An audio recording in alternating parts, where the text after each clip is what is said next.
Hello everyone, welcome back to the channel. Thought I'd just do a quick video regarding Australia not wanting to send ships to the Middle East. So this has led to a bit of controversy on a bit of both sides. Some people think it's a good idea that we shouldn't send more ships. Other people think it's a good, bad idea that shows weakness from the Albanese government. Now, my personal view is this is actually a fairly good idea, and I'm going to explain why. Now, first and foremost, before someone says Australia hasn't sent anything to the Middle East, well, that's incorrect. We've actually sent the E-7 Wedgetail along with a number of air defense missiles to help supplement stockpiles being used by other countries.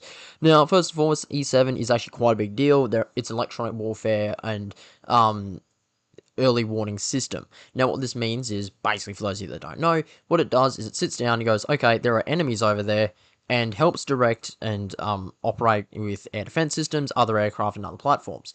Meaning that basically it helps detect missiles, it helps keep people safe, and it stops enemies from being able to just fire missiles in undetected. Second of all, we've already sent missiles and systems, which is actually out of our stockpile, which, that's questionable because it might weaken our capabilities to some extent, but it is in my opinion, a good move. Again, these are all things that protect civilians, right? Like, the reality is, whilst I'm not a big fan of America's war in Iran, for several reasons that are just, like, it's primarily because America's wasting ammunition and equipment and diverting attention from Russia and China, which are two of the biggest problems, and America's now put so many assets into the region that's really hard to just relocate right now. So that's a bit of an issue. But basically, though, for me, it's sort of a weird one, but like, at the end of the day, we're protecting people, we're protecting the civilians on the ground, because a lot of Iranian missiles are not very accurate nor very reliable. It means that basically, well, they're going to hit civilians, right? If you fire into a city and you can't hit, a block of, hit the specific window on a specific floor on a specific building, you're not going to be able to hit the actual military targets, and you're just going to hit civilians. So I do think this is a good move, although I'm not necessarily the biggest fan of it. However, the real problem is this debate about warships. Now, just quickly, I'm going to run through this.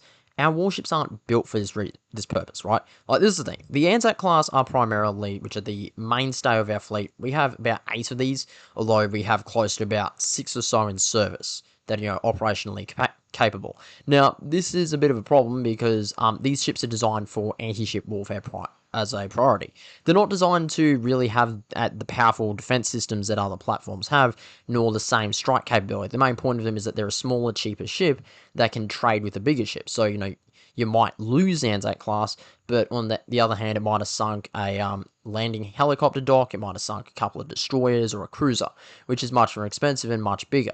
And that's sort of the reason why we have the Anzac class. The primary concept behind the Anzac is to be a smaller, cheaper frigate that fills a role and does a modest job in a modest capability.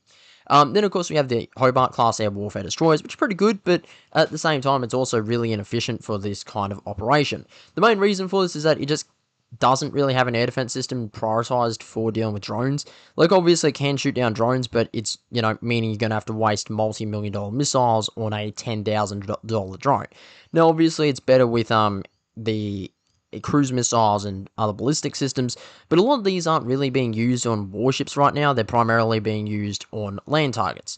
And the problem is, ballistic missiles just aren't really easy to shoot down if you're firing from, let's say the sea, and you've got a target over the land. It just doesn't work well. And then finally, of course, we have the patrol boats and a couple of mine warfare vessels, which, whilst they might be helpful, just aren't really survivable right now in the Middle East. That's really the big problem, to be honest. I think it's just we don't really have an alternative. And you got to keep in mind, China is more of a threat to Australia than Iran is. And China's being quite active about this. China's been quite openly interested in taking Taiwan. And the reality is, Australia doesn't want to, waste resources dealing with Iran if, let's say, China tries to do something. Because we've already got limited assets as it is. Like, you don't want to throw them away in another conflict that really doesn't directly benefit us to have those kinds of assets there. Like, for instance, the Wedgetails, back to them, the electronic warfare aircraft and the electronic warfare AWACS aircraft, the primary role that's it, because we're going to get data, we're going to get information, and our crews get a lot of experience. But at the same time, we can also make an impact and we can detect and do something. with the Anzac class, the reality is we'd have to deploy at least 4 of these things just to actually make a serious impact. And realistically, we'd have to deploy a proper amphibious ready group to really do anything with them. So to me, it's just not really worth it. And in my opinion, it is a big waste of resources. It's not really something Australia can pull off right now, and it is a bit of a problem. Now, that's all I got for now. If you enjoyed the video, please leave a like and subscribe. It's greatly appreciated. It really helps the channel. And that's all I've got for now. And I'll catch you all next time. Thank you very much. Goodbye.